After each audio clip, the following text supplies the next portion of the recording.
प्यारे छात्रों नमस्कार।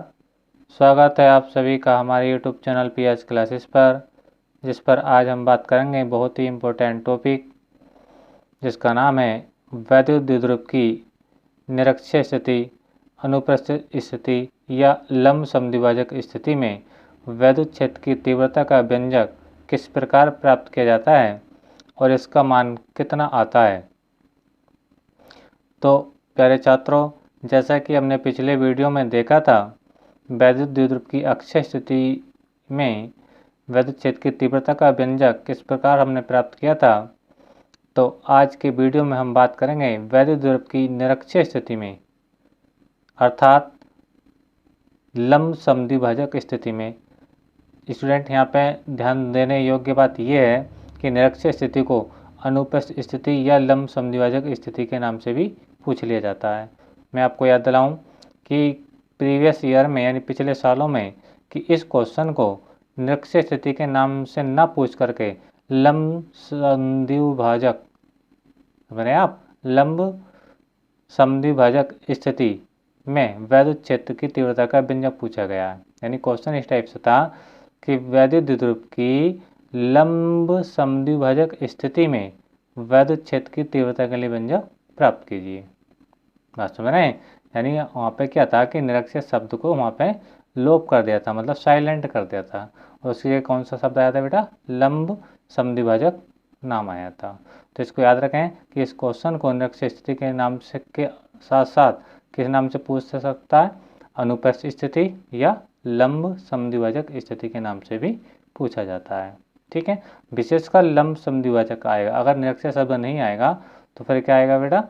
लंब समद्विभाजक स्थिति के नाम से ये क्वेश्चन पूछा जाता है। याद रहे बेटा, टॉपिक आज का वीडियो बहुत ही इम्पोर्टेंट होने वाला है, और ये क्वेश्चन भी आपसे एग्ज़ाम में लॉन्ग क्वेश्चन के रूप में पूछा जाता है, अर्थात 5 मार्क्स में ये क्वेश्चन पूछा जाता है, और बहुत ही आसान सवाल है अगर ध्यान से आप देखें। तो आइए बिना किसी देरी के शुरू करते हैं अपने लेक्चर को और निकालते हैं वैद्युत क्षेत्र की तीव्रता वैद्युत द्विध्रुव की निरक्षीय स्थिति में, अर्थात लंब समद्विभाजक स्थिति में। तो आइए तो डायग्राम की ओर चलते हैं, डायग्राम ड्रॉ करते हैं। तो देखिए, मैंने कुछ डायग्राम यहाँ पे बना रखा है। अभी जो खास इम्पोर्टेंट जो बात आने वाली है वो अभी इसी लेक्चर में आएगी। तो मैंने क्या बताया, देखिए ये मैंने एक द्विध्रुव बना रखा है AB, ठीक है, जो हमने पिछले वीडियो में भी पढ़ा था। ठीक है, तो ये क्या आपका AB एक वैद्युत द्विध्रुव है, ठीक है, जिसके A सिरे पर +Q आवेश है और B सिरे पर -Q आवेश है। ठीक है, और दोनों आवेशों के बीच की दूरी कितनी है? 2L है। ठीक है, तो हमने पिछले वीडियो में बात करी थी स्टूडेंट्स वैद्युत द्विध्रुव की अक्षीय स्थिति के बारे में। उसको फिर से याद दिला दूं, जिन लोगों ने मेरा पिछला वीडियो नहीं देखा है तो कृपया करके पिछला वीडियो अवश्य देखिए, क्योंकि वो अक्षीय स्थिति वाला जो आर्टिकल था वो भी बहुत इम्पोर्टेंट था, और एग्जाम में वो भी बहुत ज़्यादा पूछा जाता है। ठीक है, तो मैं एक बार से ये बात और याद दिला दूं आपको कि अक्षीय स्थिति क्या होती है और निरक्षीय स्थिति क्या होती है। ठीक है, देखिए स्टूडेंट, अगर वैद्युत द्विध्रुव की अक्षीय स्थिति में तीव्रता निकालने आती है, समझ रहे हैं आप, वैद्युत द्विध्रुव की अक्षीय स्थिति में तीव्रता निकालने आती है, ठीक है, तो हम क्या करते हैं कि उस द्विध्रुव की अक्ष के समांतर तीव्रता निकालते हैं। उस द्विध्रुव की अक्ष के समांतर तीव्रता निकालेंगे, चाहे उसके राइट हैंड को निकाल लें चाहे उसके लेफ्ट हैंड को निकाल लें। ठीक है, बात समझ रहे हैं, यानी जो हमने पिछले वीडियो में करा था। ठीक है, लेकिन आज क्या कर रहे हैं आज हम बात कर रहे हैं वैद्युत द्विध्रुव की निरक्षीय स्थिति में। तो आज जो तीव्रता निकलेगी वो इस साइड को भी नहीं निकलेगी और न इस साइड को निकलेगी। क्या निकलेगी? या तो ऊपर की ओर को निकलेगी या फिर नीचे की ओर को निकलेगी। बस समझ में आ रही है? तो हम नीचे की ओर को तीव्रता का मान ना निकालने के लिए हम कहाँ का निकाल लें? ऊपर की ओर को तीव्रता का मान निकालेंगे। बात समझ रहे हैं? कहने का मतलब मेरा ये है बेटा कि हमने पिछले वीडियो में जो पढ़ा था वैद्युत द्विध्रुव की अक्षीय स्थिति में तो तीव्रता निकाली थी तो द्विध्रुव की अक्ष के समांतर निकाली थी, और बेटा आज हम जो तीव्रता निकाल रहे हैं द्विध्रुव की अक्ष के लंबवत तीव्रता निकाल रहे हैं। ठीक है, तो आइए डायग्राम को पूरा करते हैं और समझते हैं डायग्राम किस प्रकार से आप एग्जाम में बना करके आएंगे। ठीक है, तो मैं एक बार बताऊं आपको कि लैंग्वेज क्या है आपकी, सुन लेते हैं एक बार। कि माना ए भी एक वैद्युत द्विध्रुव है, ठीक है, जिसके ए सिरे पर प्लस क्यू आवेश है और बी सिरे पर माइनस क्यू आवेश है, और दोनों आवेशों के बीच की दूरी कितनी होती है स्टूडेंट? 2L है, ठीक है। 2L को मैंने इसका जो मिडिल पॉइंट है यहाँ से 1L इसके लेफ्ट में को लिया है, 1L इसके राइट को लिया है, ठीक है। अब हम बात कर रहे हैं इसकी निरक्षीय स्थिति की। तो स्टूडेंट मान लीजिए कि इसके द्विध्रुव के मध्य बिंदु O से कुछ दूरी पर, कुछ दूरी का मतलब बेटा क्या है अभी हम बताएंगे। मान लीजिए ये कोई बिंदु यहाँ पे क्या है बेटा? P है, क्या है? P है, ठीक है। बात समझ में आई? तो हमने अभी क्या बताया था, आज जो तीव्रता निकल रही है वैद्युत ध्रुव के लंबवत निकल रही है, यानी अर्थात उसकी अक्ष के लंबवत निकल रही है, ठीक है। अगर यहाँ पे एंगल ड्रॉ कराएं तो 90 अंश का एंगल आएगा। बात समझ रहे हैं आप? तो अब लैंग्वेज ये है बेटा कि वैद्युत ध्रुव की निरक्षीय स्थिति में या लंब समद्विभाजक स्थिति में इसके मध्य बिंदु O से R दूरी पर, मैं R को यहाँ पे बेटा ये बना देता हूँ, ठीक है। R दूरी पर कोई बिंदु P है जहाँ वैद्युत क्षेत्र की तीव्रता की गणना करनी है। एक बार फिर समझें, ए भी एक वैद्युत द्विध्रुव है जिसके ए सिरे पर प्लस क्यू आवेश, बी सिरे पर माइनस क्यू आवेश और दोनों आवेशों के बीच की दूरी 2L है, ठीक है। अब आगे क्या है, माना वैद्युत ध्रुव की निरक्षीय स्थिति में, किसमें बेटा? निरक्षीय स्थिति में। कौन सी स्थिति में? निरक्षीय स्थिति में, ठीक। द्विध्रुव के मध्य बिंदु O से R दूरी पर कोई बिंदु P है जहाँ वैद्युत क्षेत्र की तीव्रता का मान ज्ञात करना है, ये तीव्रता हमें निकालनी है, ठीक है। तो बेटा जब यहाँ पे हम तीव्रता निकालेंगे, ठीक है, इस प्लस आवेश से भी निकालेंगे और माइनस आवेश से भी निकालेंगे इस पॉइंट पर तीव्रता। तो स्टूडेंट हमको ये पता होना चाहिए कि इस प्लस आवेश की इस बिंदु P से दूरी क्या है। बात समझ में आई? अर्थात मेरा कहने का मतलब ये है कि हमें ये पता होना चाहिए बिंदु A से बिंदु P की दूरी क्या है, तभी तो प्लस आवेश से बिंदु P पर तीव्रता बता पाएंगे। बात समझ रहे हैं? ठीक इसी प्रकार आपको क्या पता होना चाहिए, इस माइनस आवेश से, ठीक है, ऋण आवेश से इस बिंदु P की दूरी पता होनी चाहिए। बात समझ रहे हैं? तो इसको हम कैसे ज्ञात करेंगे, आइए देखते हैं। हम ये डायग्राम ड्रॉ कर रहे हैं। तो मान लीजिए ये वो डिस्टेंस है जिसकी प्लस आवेश से बिंदु P की दूरी है, अर्थात AP, ठीक है। इसकी वैल्यू कितनी आएगी अभी हम निकाल करके बताएंगे। तो चलिए मैं अभी पहले इसको आप बता ही देता हूँ कि इसको कैसे निकालेंगे। तो देख रहे हैं बेटा कि ये POA बेटा क्या है, एक समकोण त्रिभुज है। कौन सा त्रिभुज है? समकोण त्रिभुज है, जिसका यहाँ पे क्या कौन सा एंगल है बेटा? 90 अंश का एंगल है। मैंने पहले बता चुका हूँ कि कौन सी स्थिति में तीव्रता निकल रही है, लंब समद्विभाजक। जहाँ लंब की बात आती है बेटा थीटा कितना होता है? 90 अंश होता है, ठीक है। तो स्टूडेंट ये थीटा आपका 90 अंश है। हालांकि आवश्यकता नहीं थी, फिर भी मैं आपको अधिक जानकारी के लिए कि आपसे आर्टिकल में कहीं भी कोई मिस्टेक ना हो इसलिए मैं आपको बता रहा हूँ, ठीक है। तो 90 अंश के सामने बेटा हमेशा क्या होता है? कर्ण होता है। क्या होता है? कर्ण होता है, ठीक है। बात समझ में आई? और मान लीजिए ये कोई थीटा है, ठीक। इसका क्या यूज है अभी आने वाले वीडियो में हम देखेंगे, जैसे जैसे वीडियो आगे बढ़ेगा इस थीटा का यूज देखने को मिलेगा। तो फिलहाल बात यह है बेटा कि थीटा अगर 90 अंश है तो 90 अंश के सामने बेटा हमें कौन सी भुजा होती है? कर्ण होती है, ठीक। बात समझ में आ रही है?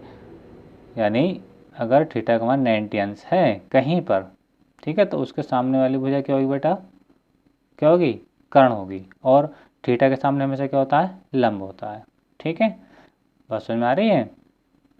कहने का मतलब मेरा ये है O से लेके P तक की जो डिस्टेंस है यानी रेखा OP रेखा है, ठीक है, इसके सामने क्या है? थीटा है। और थीटा के सामने क्या होता है? लंब होता है। तो बेटा ये क्या है? लंब है। और 90 अंश के सामने हमेशा क्या होता है? कर्ण होता है। तो बेटा AP क्या आपका? कर्ण है, ठीक है। अब बात रही आपकी ये OA। तो OA क्या है बेटा? आपका आधार है। बात समझ आ रही? तो समकोण त्रिभुज POA में, ठीक है, जो OA आपका आधार है और O से A तक क्या है? O से P तक क्या आपका? O से P तक आपका लंब है और आपका A से P तक बेटा क्या आपका? कर्ण है। अगर मैं इस त्रिभुज में पाइथागोरस प्रमेय लगाऊं, ठीक है। तो पाइथागोरस फिर मैं कहती है, मैं शॉर्ट में लिख देता हूँ, पाइथागोरस फिर में क्या कहती है पाइथागोरस फिर में, कण का स्क्वायर बराबर आधार का स्क्वायर प्लस लंब का स्क्वायर। मैं शॉर्ट में लिख रहा हूँ। तो कण क्या है बेटा आपका, कण है आपका AP, AP का स्क्वायर हो जाएगा। आधार क्या है आपका, आधार मैंने क्या बताया था अभी आपको, OA, और OA का मान है कितना बेटा आपका L, तो L स्क्वायर हो जाएगा। बस समझ में आ रही है। ये कैपिटल L है बेटा लंब के लिए है ना, इस L का इस L से कोई रिलेशन नहीं है, ठीक है। प्लस आपका क्या है ये लंब का स्क्वायर, तो लंब बेटा क्या आपका O से लेकर के हमने क्या बताया था, O से लेकर के P तक क्या ये आपका लंब है। तो लंब का मान है कितना बेटा आपका R है, तो ये क्या हो जाएगा R स्क्वायर हो जाएगा, ठीक है। यानी हम कण का मान निकाल रहे हैं, कण का मतलब प्लस आवेश की बिंदु P से दूरी देख रहे हैं वो कितनी है, ठीक है। तो अगर मैं AP का अगर मैं स्क्वायर हटाऊं तो स्टूडेंट्स आप जानते हैं मैथमेटिक्स में इस RHS में क्या जाएगा, वर्गमूल का चिन्ह चला जाएगा, क्या जाएगा वर्गमूल का चिन्ह, यानी ये हो जाएगा L square plus R square. तो AP का मान कितना है आपका L square plus R square के बराबर आया, ठीक है। आप ये दोनों बातें प्लस में है तो आप R स्क्वायर को इधर भी कर सकते हो, L स्क्वायर को उधर भी कर सकते हो, ठीक है। ये आपने मैथमेटिक्स में अच्छी तरीके से पढ़ा है। तो स्टूडेंट्स मैं बताऊं कि ये आपकी ये दूरी कितनी है, यहाँ से लेकर के A से लेकर P तक, A से लेकर P तक दूरी है वो है वर्गमूल, यानी AP का मान कितना है वर्गमूल L square plus R square या वर्गमूल R square plus L square, ठीक है। तो मैं इसको ड्रॉ कर देता हूँ। देखिए मैं क्या कर रहा हूँ, मैं कह रहा हूँ कि ये जो डिस्टेंस है आपकी P से लेकर के A तक वो कितनी है, वर्गमूल R square plus L square, ठीक है। बात समझ में आई। यानी A से P तक की जो डिस्टेंस आपको निकल कर आई है, अर्थात प्लस आवेश की बिंदु P से दूरी कितनी है, वर्गमूल R square plus L square. कैसे निकाली हमने ये आपको बेटा अभी करके बताइए, ठीक है। तो जब आप आर्टिकल करेंगे तो स्टूडेंट इस चीज़ को करने की कोई आवश्यकता नहीं है, ये मैंने आपको एडवांस में बताई है इतनी बात समझ में आ रही है। इसकी कोई ज़रूरत नहीं, आर्टिकल करते समय आप डायरेक्टली ये वैल्यू भी रख सकते हैं, ठीक है, और रखेंगे भी यही, ठीक। ये मैंने आपको बेसिक बताया कि ये डिस्टेंस यहाँ से कैसे आएगी। आप सेम टाइप्स इसे देख लो, माइनस आवेश से बिंदु P की दूरी, तो हम इस पे भी ये लाइन ड्रॉ कर लेंगे, अर्थात बिंदु P को बिंदु A से हम क्या करेंगे मिला लेंगे, ठीक है। मान लीजिए लो ये लाइन आ गई, ठीक है। अब इसी प्रकार से बेटा ये डिस्टेंस भी कितनी आएगी, देखो ये तो कॉमन है दोनों त्रिभुजों में, कॉमन है R और ये भी L है, यानी बिल्कुल सेम जैसे इस त्रिभुज के लिए मानते वैसे इस त्रिभुज के लिए मान है, ठीक है।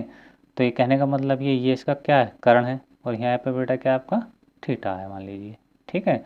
और थीटा के सामने क्या होता है हमेशा लंब होता है, 90 अंश का चिन्ह मान लीजिए ये है, ठीक है, ये 90 अंश का सिंबल होता है। तो ये क्या कर्ण है, तो कर्ण का मान फिर से बेटा कितना आने वाला है, पाइथागोरस थ्योरम यूज करके आएगा आपका बेटा वर्गमूल R square plus L square, ठीक है। तो यहाँ तक रही अपने डायग्राम की बात। अब आगे डायग्राम किस प्रकार का होगा इसको देखते हैं। देखिए बेटा जब मैं प्लस आवेश से, अब यहाँ से बहुत ही समझने की बात है, बस आर्टिकल को यहीं पे समझना है, डायग्राम को यहीं पे समझना है। जिस स्टूडेंट ने यहाँ पे थोड़ा अपना ध्यान लगा दिया तो समझ लेना उसका आर्टिकल 100% क्लियर हो गया, ठीक है। अब कहना क्या चाह रहा हूँ मैं, सुनना उसको। मैं ये कहता हूँ कि प्लस आवेश से जब मैं बिंदु P पर तीव्रता निकालूंगा तो मुझे डिस्टेंस तो पता चल गई A से लेकर के P तक कितनी है, लेकिन अब मैं इस तीव्रता की डायरेक्शन देखना चाहूँगा, दिशा देखना चाहूँगा, इस बिंदु P पर दिशा किस ओर को होगी, ठीक है। तो उसके लिए बात करते हैं। हम जानते हैं कि तीव्रता सदिश राशि होती है जिसकी दिशा प्लस से हमेशा दूर की ओर होती है या बाहर की ओर होती है। कहने का मतलब मेरा बेटा ये है, आप समझिए कि अगर मैं बिंदु P पर तीव्रता निकालूंगा तो तीव्रता कैसी राशि है, सदिश राशि होती है जिसकी दिशा प्लस से दूर होती है। अब बेटा प्लस है, ठीक है, तो मुझे इस बिंदु P से प्लस से दूर चलना है, ये प्लस आवेश यानी इसके कारण यहाँ तीव्रता निकलेगी, ठीक है। तो तीव्रता निकलेगी तो प्लस से दूर होती है, तो दूर इधर को तो आएंगे, इधर को तो कभी आएंगे नहीं, तो दूर कर पाएंगे, इधर को आएंगे। ये समझ लेना स्टूडेंट बहुत ध्यान से, क्योंकि इसकी डायरेक्शन बताना बहुत इंपॉर्टेंट है। न्यूमेरिकल में भी हम डायरेक्शन बताएंगे न्यूमेरिकल इसकी वैद्युत क्षेत्र की तीव्रता की, ठीक है। तो बस आपको ये बात याद रखनी है, तीव्रता की जो डायरेक्शन होती है प्लस आवेश से हमेशा बाहर की ओर होती है। तो प्लस आवेश ही है, इस बिंदु से हम बाहर दूर चलना है या बाहर चलना, बात एक ही है, ठीक है। तो मान लीजिए हम दूर इस साइड को चले, यानी कहने का मतलब मेरा ये है कि आप ये देखिए, ठीक है, ये आया आपका E1, काय का मान आया आपको बेटा, ये आया आपका E। जब हम तीव्रता निकालेंगे तो ये वाला जो मान आया बेटा आपका E आया। फिलहाल आप इतना याद रखें, ये देखिए, ठीक है, तीव्रता सदिश राशि इसलिए मैंने इस पर वेक्टर लगाया है, ठीक है। अब बात करते हैं हमने ये तो पता चल गया कि प्लस आवेश से बिंदु P पर जो दिशा होगी वैद्युत क्षेत्र की वो होगी A से P की ओर को होगी, A से P की ओर को होगी, ठीक। अब हम बात करेंगे कि इस माइनस आवेश से बिंदु P पर तीव्रता जो निकालेंगे तो इस बिंदु P पर तीव्रता की जो दिशा होगी वो किस ओर को होगी, ठीक है। तो प्लस आवेश से तो हुई है दूर की ओर को, हम पहले बता चुके हैं, ठीक है। तीव्रता की दिशा धन आवेश से दूर की ओर होती है, लेकिन माइनस आवेश की ओर होती है, माइनस आवेश के अंदर को होती है, ठीक है। तो माइनस आवेश के अंदर या माइनस आवेश की ओर तो इसी लाइन पाया जाएगा। बात समझ रहे हैं आप? डियर स्टूडेंट, घबराएं नहीं, बिल्कुल ध्यान से समझें कि तीव्रता प्लस से तो दूर होती है, तो प्लस से दूर, तो जब प्लस ही है तो दूर दूर को चले गए, लेकिन माइनस की तो और होती है ना, तो माइनस की ओर तो इसी लाइन पाना पड़ेगा, ठीक है। तो मान लीजिए कि जो आपका E2 है, यानी माइनस आवेश के कारण जो तीव्रता निकालेंगे तो उसकी डायरेक्शन क्या आएगी बेटा, वो सपोज कर लो आप, ये आएगी। बात समझ में आई? ये, ठीक है। ये क्या है बेटा, आपका E2 है, क्या है आपका, ये E2 है, ठीक है। अब आप देख रहे हैं E1 और E2 के मान बेटा एक दूसरे के विपरीत भी नहीं है, बात समझ रहे हैं, यानी अपोजिट डायरेक्शन पर भी नहीं है। जैसे अभी हमने पिछले लेक्चर में वैद्युत ध्रुव की अक्षय स्थिति के बारे में तीव्रता निकाली थी। E1 और E2 के मान एक दूसरे के बिल्कुल क्या आए थे, अपोजिट डायरेक्शन में आए थे, एक दूसरे के विपरीत आए थे। लेकिन यहाँ पर समस्या कुछ अलग है बेटा, कि यहाँ पर E1 और E2 के जो मान हैं वो एक दिशा में नहीं है, ठीक है, और ना ही विपरीत दिशा में है। इनके बीच में कोई ना कोई एंगल बन रहा है, क्या इन्हें कोई क्या बोल रहा है बेटा, एंगल बन रहा है, ठीक है। तो इस कंडीशन को कैसे सॉल्व करा जाए कि इनकी परिणामी तीव्रता क्या आएगी, बात समझ रहे हैं। यानी E1 और E2 के बीच में क्या बन रहा है, कोई ना कोई एंगल बन रहा है। अगर ये तीव्रता एक दिशा में होती तो हम जोड़ देते और फाइनली आंसर आ जाता, ठीक है। अगर ये विपरीत दिशा में होती तो घटा देते तो फाइनली आंसर आ जाता। अब इनको हम ना जोड़ पाएंगे ना घटा पाएंगे इस कंडीशन पर, ठीक है। आगे क्या होगा वो आगे बात देखी जाएगी, इस कंडीशन पर नहीं कुछ कर पाएंगे। तो हमें क्या करना पड़ेगा बेटा कि इस E1 का और E2 का क्या निकालना पड़ेगा हमें, रिजल्ट क्या होगा, अर्थात परिणामी तीव्रता क्या होगी इन दोनों की, उसके बारे में हम डिस्कस करेंगे। बात समझ में आई? तो करेंगे क्या बेटा, हम इस E1 को, ठीक है, दो घटकों में विभाजित कर देंगे। यहाँ से बेटा एक नया शब्द आया है, घटक शब्द क्या है ना। जब दो घटक वो कौन कौन से, एक तो होगा आपका लंबवत घटक जिसे हम ऊर्ध्वाधर घटक भी कहते हैं। और हमेशा याद रखना, ऊर्ध्वाधर घटक की अगर बात करेंगे या लंबवत घटक की बात करेंगे तो हम जो अनुपात लेंगे त्रिकोणमिति वो क्या लेंगे, साइन थीटा लेंगे, किसमें, लंबवत के रूप में। इसको आप अभी से याद कर लें अच्छे तरीके से। दूसरी बात हम निकालेंगे इसका क्षैतिज घटक या समांतर घटक। तो क्षैतिज घटक या समांतर घटक के लिए हम कौन सा एंगल लेंगे, हम कौन सा अनुपात लेंगे, cos थीटा का लेंगे। किसका लेंगे बेटा, cos थीटा का लेंगे। यानी अब हम E1 और E2 को, ठीक है, इसके लंबवत और समांतर घटकों में क्या कर रहे हैं, विभाजित कर रहे हैं। बात समझ रहे हैं। यानी E1 और E2 को इस द्विध्रुव के, बात समझ में आ रही है, बहुत ध्यान से समझना बेटा, बहुत ही इम्पोर्टेंट बात बता रहा हूँ कि इस E1 और E2 को समझने की बात मेरी बहुत ही इम्पोर्टेंट, कि अब हम E1 को इस द्विध्रुव की, जो ये द्विध्रुव है AB, इसके लंबवत और समांतर घटकों में विभाजित करेंगे। किसको, E1 को। समझना मेरी बात को बेटा बहुत ध्यान से, कि इस E1 को, ठीक है, इस द्विध्रुव की जो रखा है बेटा आपका AB, ठीक है, इसके सापेक्ष करने के जा रहे हैं, लंबवत और समांतर घटकों में विभाजित करने जा रहे हैं। वेक्टरों का वियोजन जिसे कहते हैं। ये वेक्टरों का वियोजन बेटा आपने कक्षा 11 में पढ़ा होगा। नहीं पढ़ा होगा तो अभी मैं एक छोटा सा एग्जाम्पल लेकर अभी मैं समझाऊंगा कि वेक्टर का विभाजन किस प्रकार से किया जाता है। ठीक है, तो हम E1 और E2 को इस AB के सापेक्ष लंबवत और समांतर घटकों में वियोजित करेंगे। ठीक है, किसको करेंगे? E1 को और E2 को वियोजित करेंगे। किसके लंबवत और समांतर? इसके द्विध्रुव के अक्ष के लंबवत और समांतर घटकों में। तो आइए देखते हैं पहले इसका लंबवत घटक। ठीक है, तो इस पर लंबवत घटक अगर हम इस पर लंब अगर ड्रॉ करें इस AB पर, समझना स्टूडेंट, तो कोई लाइन इसी टाइप से आएगी। बात समझ में आ रही है? ध्यान से समझे बेटा, बहुत इंपॉर्टेंट बात है, आर्टिकल बहुत अच्छा है। मेरा कहने का मतलब ये है, जब मैं लंबवत घटक की बात करूँगा E1 के, ठीक है, वो तो बात है कि मैं अनुपातों में अनुपात जो लूँगा त्रिकोणमितीय अनुपातों साइन थीटा लूँगा, लेकिन इस पर लंब किस लाइन से आ सकता है? लंब ऐसी तो ड्रॉ हो सकता है? बात समझ रहे हैं? ऐसे तो ड्रॉ हो नहीं पाएगा, ये तो इसके पैरेलल हो जाएगी। बात समझ रहे हैं? हमें लानी परपेंडिकुलर। तो जब हम इस E1 का लंबवत घटक खींचेंगे, ठीक है, तो किस डायरेक्शन पाएगा? इस डायरेक्शन पाएगा जो अपने द्विध्रुव के साथ कितने अंश का कोण बनाए?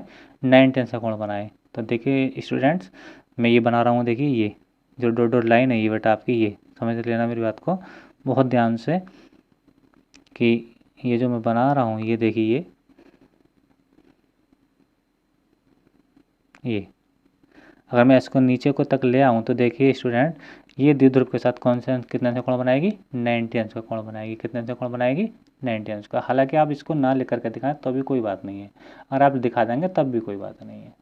ठीक है, तो मैंने देखा कि मैंने इसको E1 को जब लंबवत घटक में विभाजित करा, ठीक है, तो मुझे एक वैल्यू प्राप्त हुई, मैं भी इसको लिखने वाला हूँ। और तो मैं लंबवत घटक को बता रहा था कि ये जो लंबवत घटक अगर मैं नीचे तक लेकर के आऊँ तो द्विध्रुव के साथ कितने अंश का कोण बना रहा है बेटा? 90 अंश का कोण बना रहा है। जब 90 अंश का कोण बनाता है तो वहाँ पे कंडीशन किसकी आती है? लंब की कंडीशन आती है। ये आपकी मैथमेटिक्स में आपने खूब पढ़ा होगा। ठीक, अब इसको लंबवत घटक हम क्या कहेंगे बेटा? E1 साइन थीटा कहेंगे। क्या कहेंगे? E1 sine theta. ठीक है, अब मैं देखना चाह रहा हूँ इस E1 का क्षैतिज घटक या समांतर घटक, क्षैतिज घटक या समांतर घटक। तो क्षैतिज घटक या समांतर घटक बेटा क्या होगा कि अब हम ऐसी लाइन ड्रॉ करेंगे इस पॉइंट से कि जो इसके समांतर हो, इस AB के क्या हो? समांतर हो। तो बेटा इसके समांतर लाइन कैसे आ सकती है? इसके समांतर लाइन तो बेटा फिर इस टाइप से आ सकती है। बिल्कुल सही बोल रहे हैं, बात समझ में आ रही है? यहाँ लंबवत घटक की तो इसने 90 का कोण बनाया इसके साथ, ठीक है, लेकिन अगर मैं बात करूँ किसकी? क्षैतिज घटक की, तो क्षैतिज या समांतर घटक की, समांतर घटक क्या होते हैं बेटा? समांतर लाइन आपने मैथमेटिक्स में पढ़ोगे, समांतर लाइनें ऐसी लाइन होती हैं कि वे एक दूसरे को कभी भी किसी बिंदु पर इंटरसेक्ट नहीं कर देता, नहीं काटती, और उन दोनों लाइनों के बीच की किसी भी पॉइंट पर दूरी क्या होती है? हमेशा बराबर होती है इन दोनों के बीच की दूरी, लाइनों के बीच की दूरी। ठीक है, तो वो तो मैथमेटिक्स की बात रही। तो ये है बेटा आपका लंबवत घटक। अब हम बात कर रहे हैं क्षैतिज घटक की बेटा। तो देखिए क्षैतिज घटक क्या है इसका, देखिए ये हम पढ़ रहे हैं E1 का वियोजन समांतर घटक के रूप में और क्षैतिज घटक के रूप में E1 का। मान लीजिए आपका आ गया E1, लेकिन E1 तो वो भी था, लेकिन वो कौन सा थीटा लिया था हमने? साइन थीटा, यानी तो वो कौन सा घटक था आपका? ऊर्ध्वाधर घटक था, यानी लंबवत घटक था। ठीक है, लेकिन ये है बेटा आपका E1 कॉस थीटा। क्या है बेटा? ये कॉस थीटा। अब बेटा इस लाइन की बात करो, ध्यान से समझना मेरी बात, इस लाइन की अगर बात करूँ, ये इस टाइप से जो लाइन आ रही है, समझना मेरी बात को, क्या कह रहा हूँ, ये लाइन हमेशा इसे भी कैसे पैरेलल है? कैसी है? समांतर है। बात समझ में आ रही है? यानी ये जो लाइन है ये आपको दिख रही है, यही परिणामी तीव्रता होगी। अभी हम पढ़ेंगे, यही होगी आपकी परिणामी तीव्रता होगी, यानी फाइनल आंसर अभी यहीं पे निकलेगा। ठीक है, यही आपका परिणामी बनेगा। तो फिलहाल मैं कंडीशन क्या कह रहा हूँ, मैं ये कह रहा हूँ कि ये जो लाइन है बेटा, ये जो मैंने अभी ड्रॉ करी है इस टाइप से, ठीक है, तो ये लाइन, इस लाइन को यानी AB को यानी द्विध्रुव को, अगर मैं इसको कितना भी बड़ा इधर को कर दूँ और इसको मैं कितना भी बड़ा इधर को कर लूँ बेटा, तो ये लाइन इस लाइन को कभी भी नहीं काट पाएगी। बात समझ में आ रही है? तो इसको कहते हैं बेटा समांतर रेखाएं या क्षैतिज रेखाएं। बात समझ में आ रही है? तो ये रहा बेटा आपका क्षैतिज घटक और ये रहा आपका बेटा ऊर्ध्वाधर घटक। हमने E1 का इस E1 को लंबवत घटक के रूप में विभाजित कर लिया और क्षैतिज घटक के रूप में विभाजित कर लिया। लंबवत घटक के लिए हमने बेटा क्या किया था, साइन थीटा लिया था, और क्षैतिज घटक के लिए हमने कोस थीटा लिया है। बस समझ में आ रही है? ठीक है। अब आइए देखते हैं इसके लिए, किसके लिए, अब E2 को। अब हम E2 को विभाजित करेंगे, E2 को भी सेम इसी टाइप से करेंगे। ठीक है, E2 से भी ऐसी दो वेक्टर का विभाजन, यानी E2 का जब विभाजन करेंगे हम क्षैतिज घटक के रूप में और समांतर घटक के रूप में। ठीक है, तो फिर से पॉइंट तो यही है, कॉमन पॉइंट है। अब मुझे E2 के लिए, यानी E2 का मुझे विभाजन दिखाना है, एक तो लंबवत के लिए दिखाना है और एक क्या दिखाना है इसके लिए, समांतर के लिए दिखाना है। ठीक है, तो लंबवत के लिए अगर मैं बात करूँ तो लंबवत के लिए जो, अब मुझे इस E2 की बात कर रहा हूँ स्टूडेंट, याद रखना E1 का काम अब खत्म हो चुका है, अब बात किसी से आ रही है, E2 की आ रही है। ठीक है, तो E2 के लिए कंडीशन क्या रहेगी, जरा समझें मेरी बात ध्यान से, कि अब मैं इसे जब लंबवत रूप में विभाजित करूँगा, लंबवत घटक के रूप में, तो एक ऐसी लाइन खींचूंगा जो इस AB के साथ 90 अंश का कोण बनाए। वही बात रिपीट हो रही है जो मैंने पीछे समझाया था, है ना। तो मान लीजिए वो लाइन आपकी, मैं थोड़ा डार्क कर देता हूँ इस चीज़ को ताकि आपको क्लियरली हो सके। मान लीजिए वो ये आ गया, ठीक है, ये, और ये है बेटा आपका E2। क्या है ये, E2 समझना ध्यान से, E2 है। ठीक है, और ये आपका साइन थीटा है। क्या है ये, साइन थीटा। ठीक है, बात समझ में आई। तो ये रहा आपका लंबवत घटक। ठीक, अब हमें इस E2 का क्या देखना है, समांतर घटक देखना है, यानी इस पॉइंट से फिर हमें ऐसी रेखा खींचनी है जो इसके क्या आवे, इस AB के समांतर आवे। बात समझ रहे हैं? यानी कहने का मतलब मेरा ये है कि अब मैं इस पॉइंट से ऐसी रेखा खींचूंगा जो इस AB की कैसी हो, हमेशा समांतर हो। ठीक है, तो समांतर रेखा बेटा अभी हम खींच चुके हैं, अब हम फिर से इसी के पैरेलल एक लाइन ऊपर से खींच देंगे, एक लाइन ऊपर से खींच लेंगे। ये मान लीजिए बेटा वो ये है, क्लियर? ठीक है, तो इसी की डायरेक्शन भी बेटा इसी दिशा में आई। बस समझ में आई मेरी बात? ठीक है, तो और ये रहेगा आपका बेटा E2, इसको मैं बताता चलूँ आपको, E2 कॉस थीटा। बात समझ में आ रही है? तो ई परिणामी तीव्रता जो E होगी, ठीक है। अब देखिए बेटा, ये जो तुम्हारे E1 साइन थीटा है और E2 साइन थीटा है, ठीक है, इसकी डायरेक्शन ऊपर की ओर है, इसकी डायरेक्शन नीचे की ओर है। बात समझ रहे हैं? ठीक है, और E1 और E2 के मान भी इक्वली आएंगे। क्यों आएंगे? क्योंकि देख समझे मेरी बात को बेटा, क्योंकि इनके बीच की जो दूरी है, यानी ऋण आवेश की बिंदु P से दूरी और धन आवेश से बिंदु P की दूरी बिल्कुल समान है। वो कितनी है, वर्गमूल r² प्लस l², वो भी सेम है बिल्कुल। ठीक है, तो यानी E1 और E2 के मान भी क्या आएंगे, बिल्कुल सेम आएंगे। अभी हम करके दिखाएंगे, आप घबराएं ना। ठीक है, हम क्या कह रहे हैं, तो अब मैं बात कर रहा हूँ कि इस लंबवत घटक की, यानी E1 साइन थीटा की, और दूसरे E2 साइन थीटा की। तो आप देख रहे हैं E1 का जो मान है बेटा ऊपर की ओर है। बात समझ रहे हैं? ये कहाँ है, ऊपर की ओर है, और ये E2 क्या है बेटा आपका, नीचे की ओर है। तो ये क्या है बेटा, एक दूसरे के क्या विपरीत हैं, क्या है, विपरीत हैं, और E1 E2 के मान भी बराबर आएंगे। तो बेटा ये विपरीत होने के साथ साथ एक दूसरे क्या कर देंगे, कैंसिल आउट कर देंगे। बात समझ में आ रही है? कहने का मतलब ये, जब मैं E1 में से E2 को घटाऊंगा और दोनों मान सेम है, ठीक है, तो क्या हो जाएंगे बेटा, एक दूसरे को कैंसिल आउट कर देंगे। ऐसा क्यों करेंगे कैंसिल आउट? इसलिए करेंगे क्योंकि बेटा इनकी डायरेक्शन क्या है, एक दूसरे के अपोजिट है। क्योंकि जब इनकी राशि, अगर हमने पिछले वीडियो में पढ़ा था वैद्युत ध्रुव की अक्षीय स्थिति के बारे में, E1 E2 के मान क्या थे, अलग अलग थे। ठीक है, और फिर हमने उनको आपस में घटाया भी था, यानी वो विपरीत डायरेक्शन में थे, और यहाँ भी आज क्या है, ये दोनों विपरीत डायरेक्शन। तो आज इनको अगर घटाने की कोशिश करें तो ये भी एक दूसरे क्या करेंगे बेटा, कैंसिल आउट कर देंगे। लेकिन पिछले आर्टिकल में जो आर के जो मान थे वो अलग अलग थे, आज तो सेम है ना, कि r² प्लस l²। तो पिछले वाले आर्टिकल में तो बिल्कुल अलग थे। क्या था, मैं फिर भी याद दिला दूँ, r² माइनस l², यानी एक जगह था r माइनस l, एक जगह था r प्लस l। ठीक है, ये अपने पिछले लेक्चर की बात है, उसका यहाँ पे कोई लेना देना नहीं है। ठीक है, तो यहाँ पे इस माइनस आवेश की बिंदु P से दूरी और धन आवेश की बिंदु P से दूरी क्या बिल्कुल सेम है, इसलिए R और R तो दोनों के लिए कॉमन रहेगा। ठीक है, तो कहने का मतलब मेरा ये है कि E1 और E2 के मान बिल्कुल सेम आएंगे। ठीक है, वो कितने आएंगे अभी हम देखेंगे। तो बेटा ये था आपका वेक्टरों का वियोजन। ठीक है, हमने E1 को और E2 को इस AB के सापेक्ष लंबवत और समांतर घटकों में क्या किया बेटा, वियोजित कर दिया। लंबवत घटक ऐसे घटक होंगे जो इस AB के साथ 90 अंश का कोण बनाएंगे। देखो बेटा इस लाइन को नीचे लेकर के आओ तो ये भी 90 अंश का कोण बना रही है कि नहीं बना रही है, ठीक है। और जब समांतर की बात करेंगे तो ये बेटा ये भी रेखा कभी भी इस रेखा को नहीं काटेगी, मतलब इसकी संपाती लाइन हो गई, ठीक है। बात समझ में आ रही है। एक लाइन के ऊपर अगर दूसरी लाइन आ जाती है बेटा तो क्या होती है, वो संपाती लाइन होती है, सती यानी वो क्या कहलाती है, संपाती रेखाएं कहलाती हैं, ठीक है। तो आइए बात करते हैं अपने आर्टिकल के और बारे में क्या है। तो आर्टिकल आप समझ गए होंगे, ऐसा करता हूँ आपको समझ में आया होगा आर्टिकल क्या है। और जो थीटा की बात चली थी वो थीटा ये है बेटा आपका, ठीक है। तो आइए देखते हैं आप लैंग्वेज क्या है। लैंग्वेज बहुत आसान है स्टूडेंट।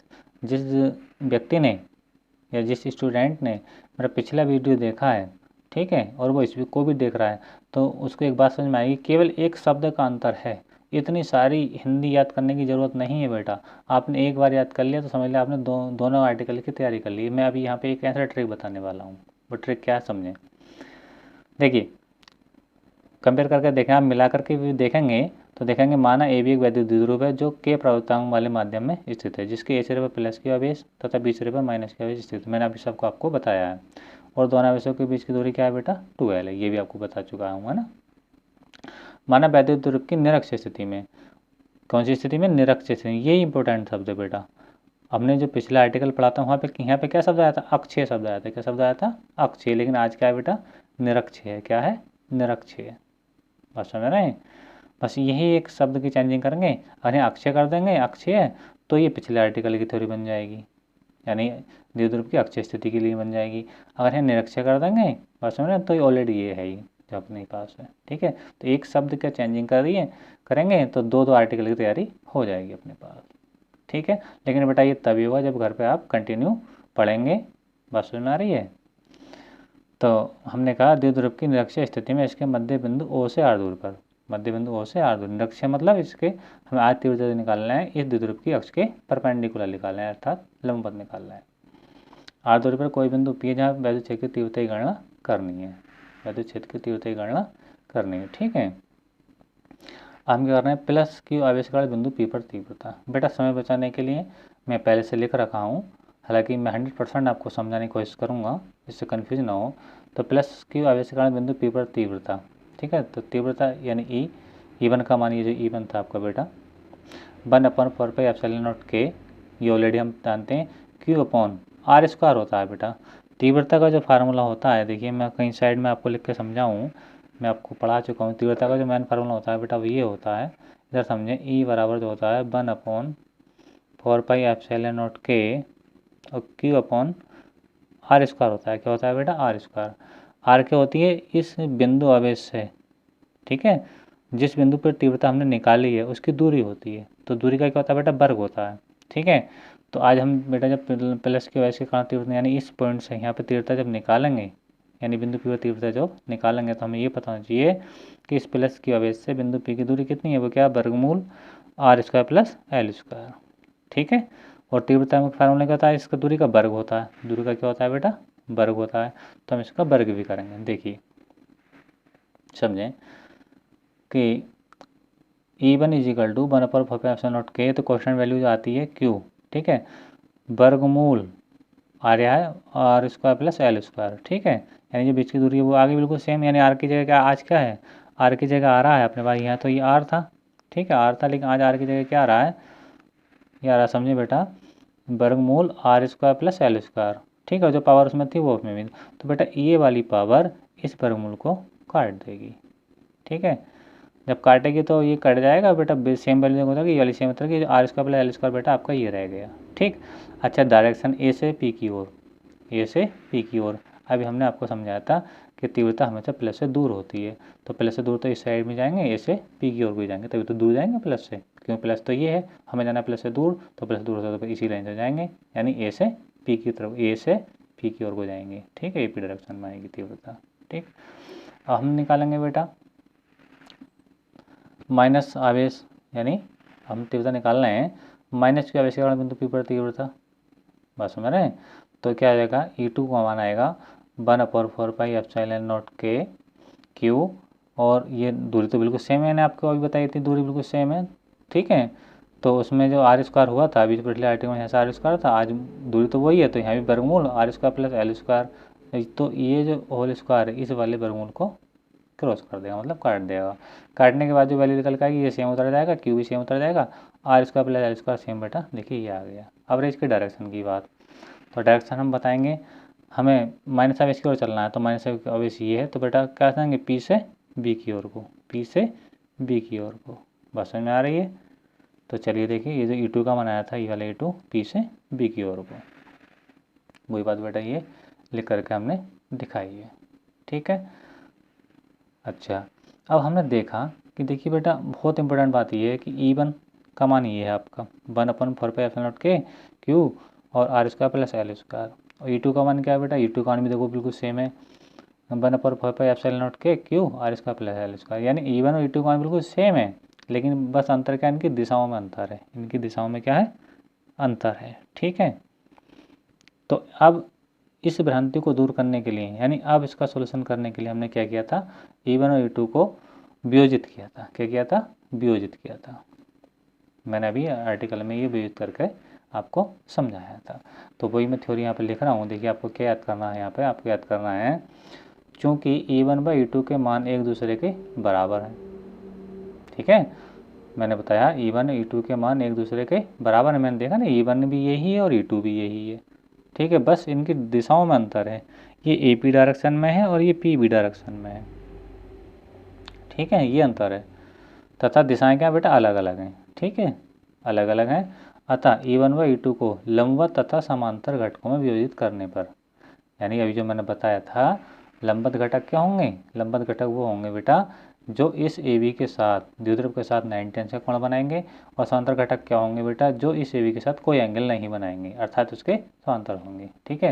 देख लीजिए ये लाइन है, ये जो लाइन है बेटा, ये इस लाइन के साथ कोई भी एंगल क्रिएट नहीं कर रही है, अर्थात कहने मतलब ये इसके साथ क्या है, समांतर रेखा के रूप में है, ठीक है, यानी ये समांतर घटक हुआ आपका, ये आपके लंबवत घटक हुए, ठीक है।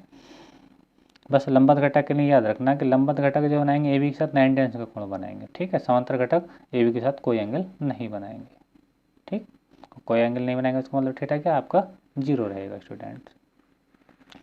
तो मैंने आपको ये बताया कि आपको फाइनल में क्या याद करना है, E1 व E2 के मान एक दूसरे के बराबर तथा दिशाएं अलग अलग हैं, अतः E1 व E2 को लंबवत तथा समांतर घटकों में वियोजित करने पर, ठीक है, जो अभी हमने वेक्टर विभाजन अभी देखा है, वियोजित करने पर क्या होगा, वो इसका आगे बात आप समझाते हैं हम आपको। देखिए वियोजित करने पर क्या होगा, ये इसके जस्ट आगे की लाइन है, वियोजित करने पर लंबवत घटक E1 sin थीटा, लंबवत घटक कौन से बेटा, E1 sin थीटा व E2 sin थीटा एक दूसरे के बराबर तथा दिशाएं विपरीत होने के कारण, कहने का मतलब है E1 sin थीटा और E2 sin थीटा एक दूसरे के बराबर रहेंगे, यानी E1 E2 के मान तो बिल्कुल बराबर आए, अभी हमने देखा E1 और E2 के मान तो बिल्कुल बराबर हैं, बात समझ रहे हैं। तो वही बात यहाँ लिखाइए, E1 sin थीटा व E2 sin थीटा एक दूसरे के बराबर, ठीक है, तथा दिशाएं कैसी हैं बेटा, विपरीत होने के कारण आपस में निरस्त हो जाते हैं, क्या हो जाते हैं, निरस्त, यानी आपस में कट जाएंगे, एक दूसरे से लड़के मर जाएंगे, बात समझ में आ रही है। जबकि समांतर घटक, कौन सा घटक बेटा, समांतर घटक एक ही दिशा में होने के कारण जुड़ जाएंगे। समांतर घटक क्या है बेटा, देखिए ये वाले समांतर घटक ये, यानी E1 cos थीटा और E2 cos थीटा दोनों क्या है, एक ही दिशा में, इसलिए क्या हो जाएंगे बेटा, ये जुड़ जाएंगे। जबकि ये जो E1 sin थीटा और E2 sin थीटा, ठीक है, ये एक दूसरे के हो जाएंगे बेटा, कैंसिल आउट हो जाएंगे, क्योंकि एक दूसरे के विपरीत हैं, ठीक है, बात समझ में आ रही है। तो यहीं पर मैंने वो लिख करके दिखाया आप लोगों को, देखिए समझाता हूँ फिर से एक बार, रिपीट कर रहा हूँ अपनी बात को, समझे। देखिए, अतः बिंदु P पर परिणामी तीव्रता क्या होगी, ये होगी, है ना, लेकिन अभी हिंदी की बात पढ़ लें एक बार, लंबवत घटक E1 sin थीटा व E2 sin थीटा एक दूसरे के बराबर तथा दिशाएं विपरीत होने के कारण आपस में क्या हो जाएंगे बेटा, निरस्त हो जाएंगे, अर्थात कट जाएंगे। जबकि समांतर घटक एक ही दिशा में होने के कारण क्या हो जाएंगे बेटा, जुड़ जाएंगे, ठीक। अतः बिंदु P पर परिणामी तीव्रता E कह रहे E1 cos theta plus E2 cos theta रहेगी, ठीक है। अब बेटा E1 का मान, ये जो E1 था, E1 का मान क्या आता है 1/4π0 K और Q R² प्लस L², और ये कोशिश तो सेम ही है, लेकिन E1 का मान क्या आ गया, ये आ गया बेटा। ये जो E1 है, मैं आपको बताऊं कि बेटा ये जो E1 था, देखिए मैं आपको दिखा रहा हूँ E1 यानी ये देखिए E1 का मान ये है कि नहीं, ये वाला 1/4π0 Q upon R² plus L², तो वही मान बेटा हम यहाँ पर रख रहे हैं, ठीक है। तो E1 का मान हमें ये रहेगा, कोशिश आपका ये आएगा। अब ये देखिए बेटा क्या E2, तो E2 का मान भी बिल्कुल सेम था 1/4π0 K R² plus L², same था कि नहीं था, और जिसका कोशिटा बेटा वो ये आ गया, ठीक है। अब हमने क्या किया, इसमें से हमने कुछ वैल्यू कॉमन ले ली। कौन क्या लिया, आप समझ बताओ बेटा कि 1/4π0 K और R² plus L², 1/4π0 K Q upon R² plus L², ये क्या हो गया बेटा, आपने हमेशा कॉमन ले लिया। क्या लिखा, कॉमन लिया, तो ये वाली कॉमन वाली बात तो बेटा आपकी ये आ गई, ठीक है। और ये कोशिटा बचा आपका ये वाला, और ये वाला कोशिटा बचा ये वाला, ठीक है। और दोनों आपस में जुड़ जाएंगे तो क्या जाएंगे, 2 कोशिटा हो जाएंगे। एक कोशिटा ये, एक कोशिटा कितने हो बेटा, 2 कोशिटा हो गए, ठीक। अच्छा, अब क्या करेंगे बेटा, इस कोशिटा का मान हम चित्र से निकालेंगे। इस कोशिटा का मान हम कैसे निकालेंगे, चित्र से निकालेंगे। तो हमने लिखा चित्र से कोशिटा बराबर L अपॉन वर्गमूल R² प्लस L², ठीक है। ये कैसे निकाला, इसको मैं आपको समझाता हूँ। देखिए ये आपका डायग्राम है, ठीक है। अगर मैं कोशिटा का वैल्यू निकालूँ, का वैल्यू निकालूँ कोशिटा, तो कोशिटा क्या होता है, आधार बटे कर्ण होता है। कोशिटा क्या होता है, आधार बटे कर्ण होता है। देखिए मैं यहाँ पे इस चीज़ को मैं निकाल कर दिखाऊँ, कोशिटा का मान, ठीक है। देखिए समझे, कोशिटा मान क्या निकालेंगे, कोस थीटा बराबर होता है आधार बटे कर्ण, ये आपने हाई स्कूल में पढ़ा होगा। अब आधार आपका कितना है, आधार देखिए आपका आधार है आपका, चाहे इस साइड में चाहे इस ट्रायंगल में देख लो, ठीक है, चाहे इस ट्रायंगल में देख लो, आपका आधार क्या है, L है। क्या है बेटा, L है, ठीक। और कर्ण क्या है आपका, कर्ण मैंने बताया था 9 10 के सामने वाली भुजा क्या होती है, कर्ण होती है। कर्ण आपका वर्गमूल R² प्लस L², वर्गमूल R² प्लस L², तो इसलिए कोशिटा का मान क्या है बेटा आपका, ये है L अपॉन वर्गमूल R² प्लस L², ठीक है। और इसे हम दूसरे रूप में ऐसे भी लिख सकते हैं, इस चीज़ को हम लिख सकते हैं L upon R² plus L²। जब हम वर्गमूल नहीं लगाएंगे तो सी घात बेटा आधी कर देंगे, आधी घात लगाते हैं 1/2। इस वर्गमूल को हटाएंगे तो यहाँ पे क्या लगा देंगे बेटा, आधी घात लगा देंगे। ये थोड़ी मैथमेटिक्स की बात है, आप याद रखना। जब इसका वर्गमूल हटेगा तो घात क्या हो जाएगी बेटा, इस पर आधी घात आ जाएगी, ठीक है। तो वही मैं अब लिख करके बता रहा हूँ। देखिए मैंने वही लिखा है, कोशिटा बराबर क्या है आपका, आधार बटे कर्ण से, चित्र से मैंने निकाल के समझाया आपको, L अपॉन वर्गमूल R² प्लस L², ठीक है। अब ये जो वर्गमूल का चिन्ह हम इसको हटा देंगे बेटा, तो क्या लगा लेंगे, आधी घात लगा लेंगे, ठीक है। L आपका सेम ऐसे रहेगा। तो कोस थीटा का जो मान आया है वो है L upon R² plus L² की पावर आधी, यानी हाफ। तो एक कोस थीटा का मान जो ये वाला आया है, ये कहाँ रख लेंगे, यहाँ पे रख लेंगे। कहाँ रख लेंगे बेटा, इस कोस थीटा में रख लेंगे। बात समझ में आ रही है। तो देखिए कैसे रखते हैं हम। अब देखिए, अब E बराबर 1/4πε0, देखो बिल्कुल वही लाइन आ रही है, ये चीज़ बिल्कुल सेम आ रही है। ये जो 2 है बेटा वही आ गया, ठीक है। अब ये क्या है, कोस थीटा, और कोस थीटा की बेटा हम क्या रख रहे हैं कि हम जानते हैं कोस थीटा के बराबर हमें निकाल चुके क्या, ये वाली वैल्यू। तो कोस थीटा L ये आ गया, R² प्लस L² ये आ गया बेटा। देखिए अब इसकी जो पावर है आधी वो ये आ गई, ठीक है बेटा। समझ में आया आपको। एक बार फिर समझ लीजिए, कोस थीटा का मान रखा, हमने कुछ भी नहीं करा, ये 2 आपका सेम है, ठीक है। ये सेम वैल्यू ऐसी की सेम कॉपी हुई है, बस इस कोस थीटा की जगह ये वैल्यू हमने निकाली है, वो यहाँ पे पुट करी है। अच्छा अभी देखिए, देखो बेटा ये 2 है, ठीक है, ये क्या है 2 है, और ये L है, ठीक है। 2 को संभाल कर बना लें, मैं अलग से बना देता हूँ। देखो ये क्या आपका बेटा 2 है और ये L है, तो 2L हो गया, और ये क्या Q है। तो मैं इन तीनों को साथ लिखूंगा तो 2QL लिख लूँगा बेटा। क्या लिख लूँगा, 2QL, यानी तीनों की गुणा कर लूँगा। तो देखो मैंने नेक्स्ट लाइन में क्या करा, 2QL लिख लिया, 2 ये Q ये और L ये आ गया, 2QL हो गया, ठीक है।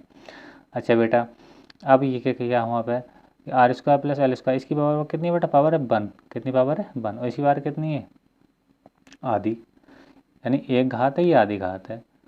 बस मैंने, और दोनों का आधार क्या है, बिल्कुल सेम है। दोनों का आधार क्या है, सेम है। R² प्लस L² इधर है, R² प्लस L² इधर है, लेकिन इनकी पावर क्या अलग अलग है।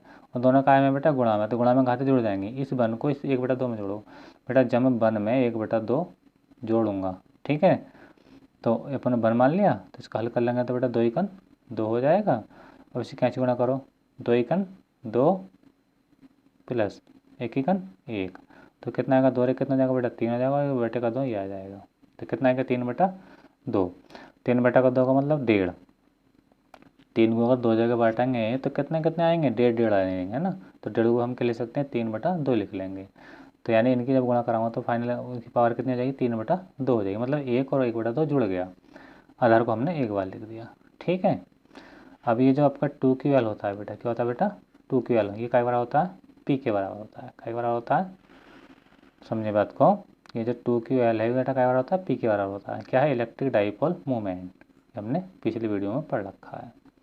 ठीक है, तो इस 2 की वाली जगह में क्या लिखूंगा बेटा, पी लिख दूंगा। तो देखिए हमने यहाँ पे पी लिखा, ठीक। और बाकी ये वाली कॉपी देखो, ये सेम ऐसी कॉपी हो रहा है, अब कुछ भी नहीं हो रहा है बेटा, देखिए सेम आ रही है, ये वाला सेम बिल्कुल ये आ रहा है, ठीक। अच्छा आगे चलते हैं।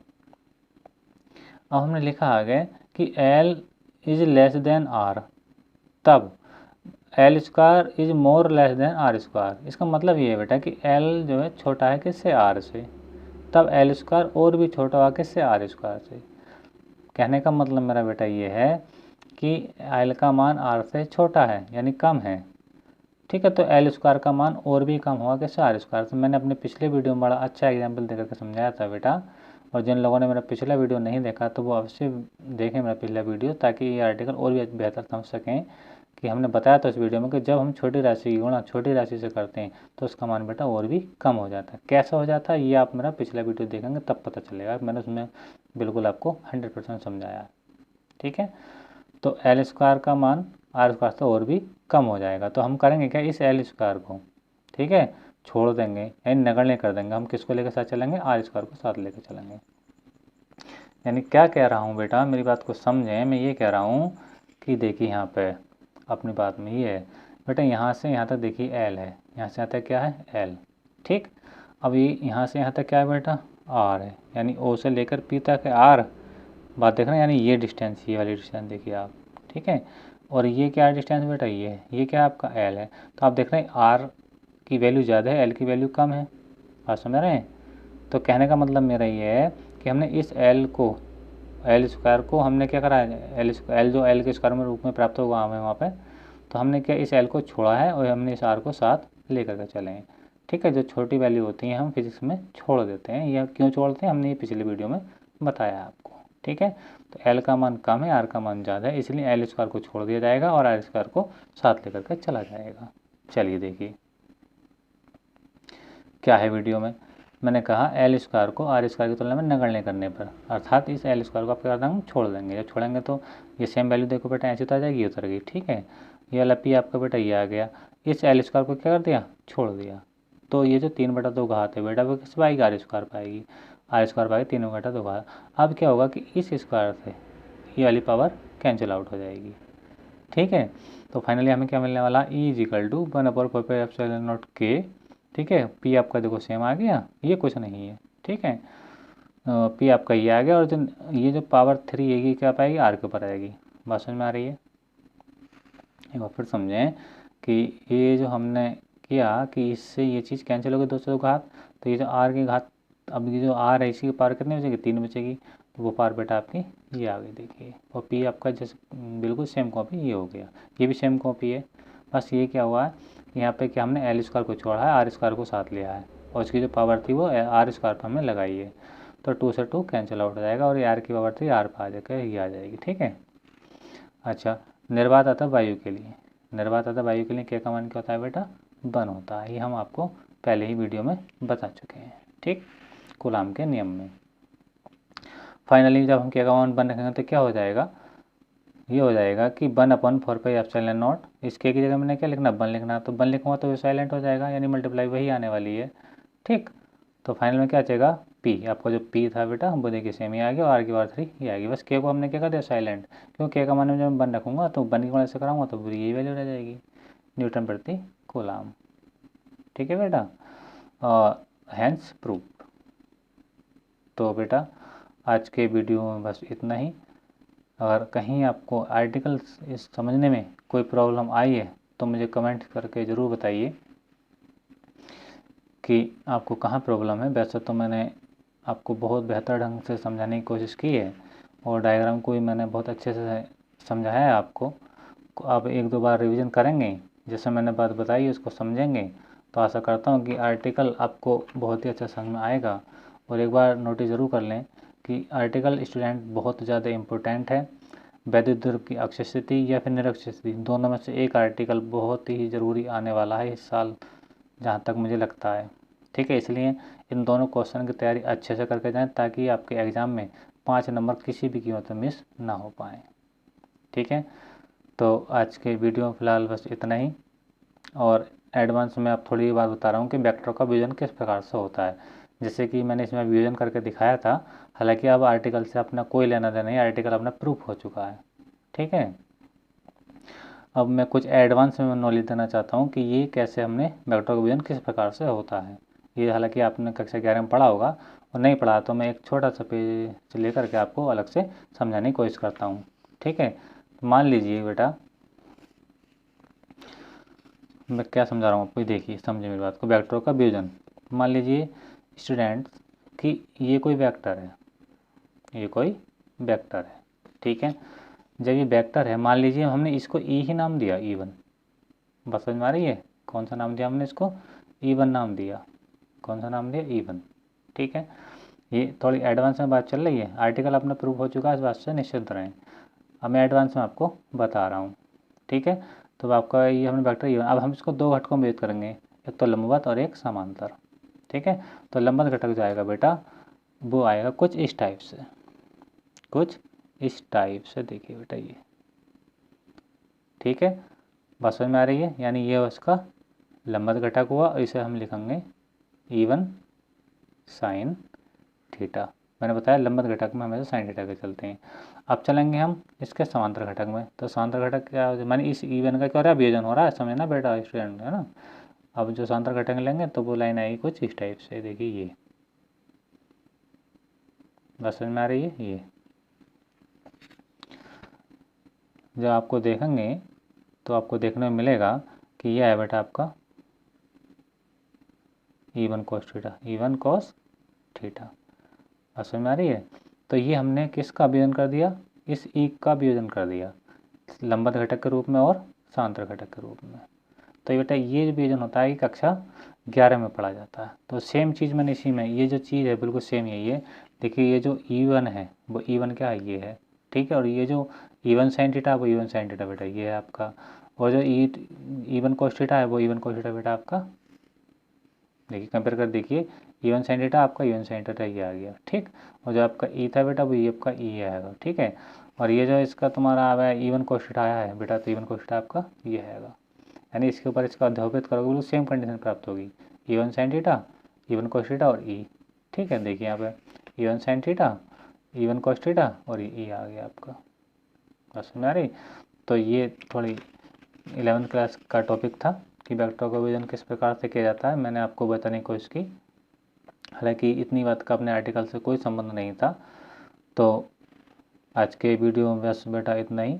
वीडियो काफ़ी बड़ा हो चुका है, लेकिन बड़ा आपकी बेहतरी के लिए हुआ है, ताकि आपको ये आर्टिकल अच्छे से समझ में आए और आप अच्छे से तैयारी करें। और मैं आपके उज्जवल भविष्य की कामना करता हूँ। यदि आपको मेरा बनाया हुआ वीडियो पसंद आया है तो मेरे वीडियो को लाइक कीजिए, शेयर कीजिए एंड कमेंट्स कीजिए। ठीक है, और मेरे चैनल को सब्सक्राइब कीजिए, ताकि और बेल आइकन का बटन ज़रूर दबाइए, ताकि मेरे आने वाले वीडियोज़ का नोटिफिकेशन आपको सबसे पहले प्राप्त हो। तो स्टूडेंट्स, आज के वीडियो में बस इतना ही। थैंक यू, धन्यवाद।